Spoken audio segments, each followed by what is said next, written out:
considered by the city of Seattle for two reasons. Number one, it's named after the native Indian American chief who had famously said, "How can one sell the air?" Secondly, Sawant Singh Bhakna, the leader of the Gadar party that fought against British occupation back home and racism abroad in North America, had landed here when he moved to US for the first time. Now I love Seattle even more because my comrade sister, Kshama Sawant, lives here. Kshama inspires us all for walking into the footsteps of Chief Seattle and Sawant Singh Bhakna. By bringing an ordinance against caste-based oppression as a city councillor, she showed that she will always be on the right side of history. For doing so, she had to pay a heavy price. And I expect other elected officials to follow her and not just talk, yap, yap, yap, but walk the talk like her. Unfortunately, she couldn't make it today. As being a naturalized citizen of America, she is vulnerable to many challenges on the US-Canada borders.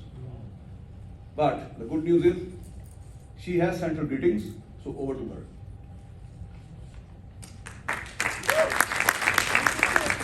I'm unable to be with you all in person. The Trump administration has unleashed a terrifying campaign of abductions, deportation, and repression against the anti-war movement, and arrested and have detained Palestinian anti-war activist and Columbia University graduate student Mahmoud Khalil. They also abducted Tufts University Turkish immigrant student Rumeysa Öztürk and have cancelled her student visa and detained her. Similarly, Georgetown University professor and Indian immigrant Badr Khan Suri has been abducted and detained. The list of names is ominously growing longer.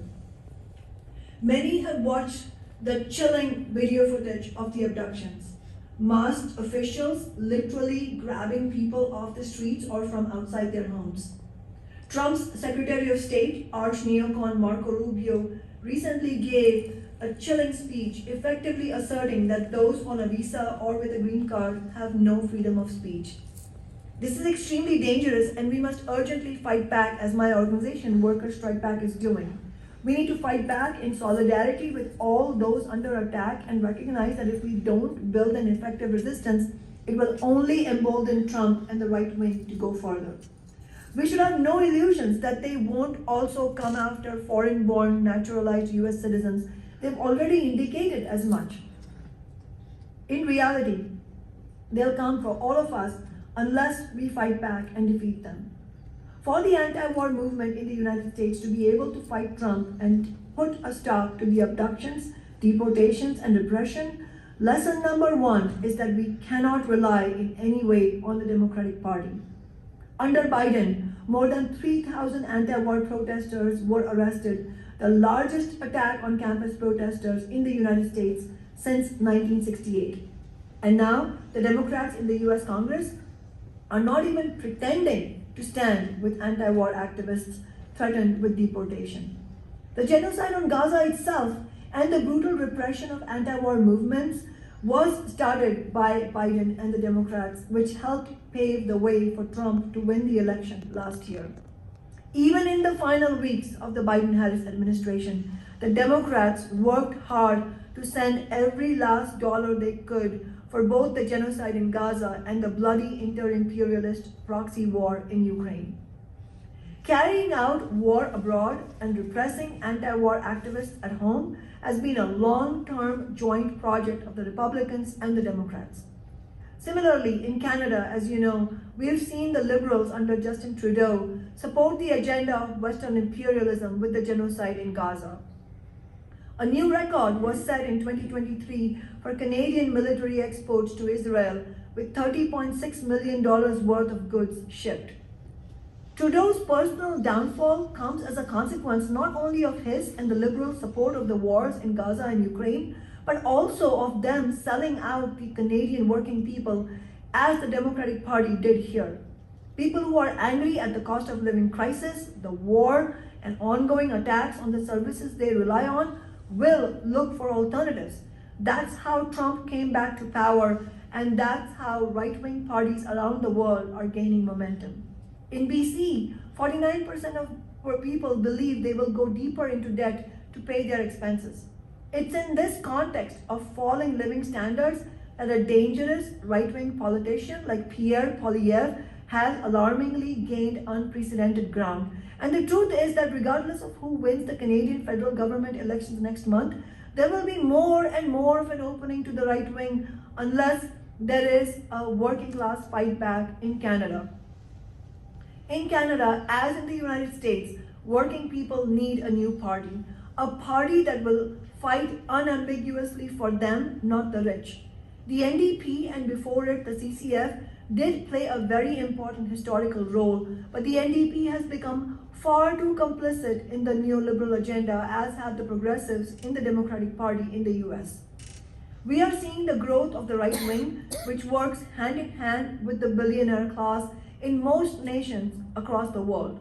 In India, the extreme right-wing Hindu fundamentalist Prime Minister Narendra Modi and his Bharatiya Janata Party have the strong support of Indian billionaires like Mukesh Ambani and Gautam Adani. Modi has for years been ramping up repression of activists fighting against economic exploitation, Islamophobia, and caste oppression. As you know all too well, the Modi government has also brought its attacks overseas, as we saw with the brutal assassination of and threats of assassination against Sikh community members in Canada and the United States.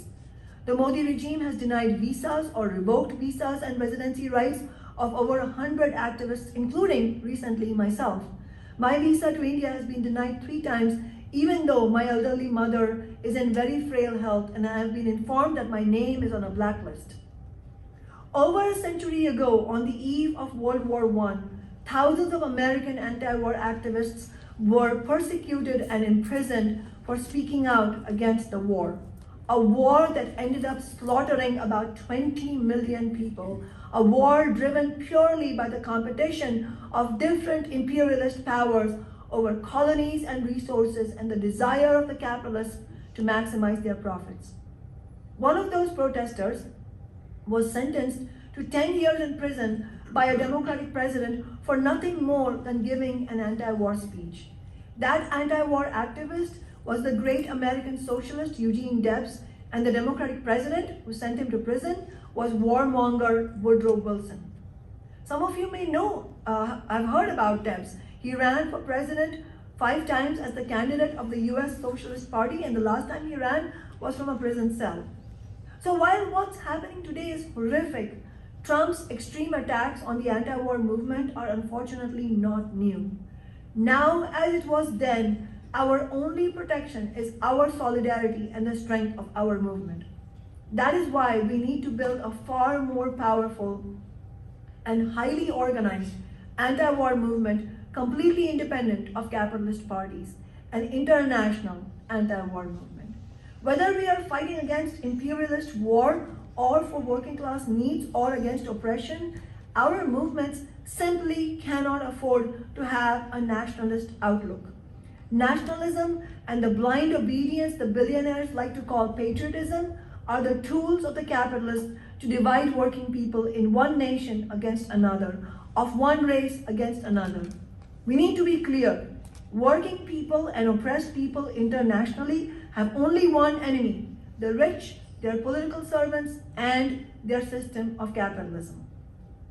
We need to build a movement of workers, students, people of all nationalities, religions, and of all genders.